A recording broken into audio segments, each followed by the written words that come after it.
Natanggap na kahapon July 30 ng Senate Impeachment Court ang bank at tax record ng mag-asawang Vice President Sara Duterte at Attorney Manas Escarpio. Dumating sa Office of the Clerk Court ang mga dokumento mula sa mga bangkong BDO Unibank, Philippine Saving Bank, Metropolitan Bank and Trust Company, Land Bank, Security Bank at Bank of the Philippine Islands. Naisumite na rin sa impeachment court ang mga dokumento mula sa Anti-Money Laundering Council o AMLAC at BIR. I think at this point naman, it's pretty clear. It has been discussed several times. It has been the subject of several commentaries and news articles that in this particular, I think it was also even mentioned in open court, no?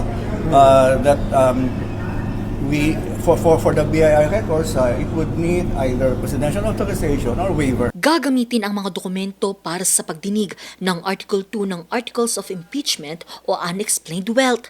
Ayon kay Senator Judge Erwin Tulfo, malaki ang magiging ambag ng dokumento sa paglilitis sa Vice Presidente. Para maibabase natin, maibabangga-bangga natin yung SALN, yung binayad sa BIR.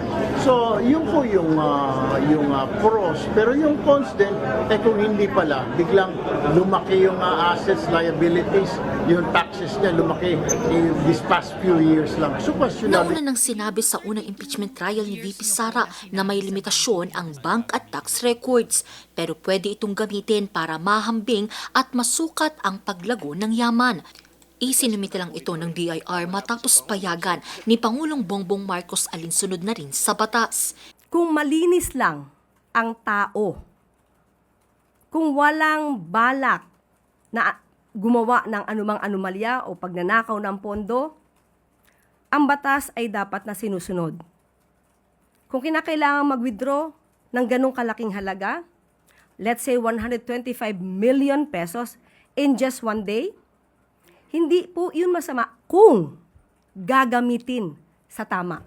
Request naman po ito mula po sa Pangulo. So, ibig sabihin, irrespective of whoever it is, no? So, whether it is any other impeachable official, I think the President will still give his consent, no, towards the opening of the BIR documents, lalo tigit if it will further the cause of accountability and further the cause of justice. Nakatakda namang ituloy ang paglilitis ng Vice Presidente sa Lunes, August 3.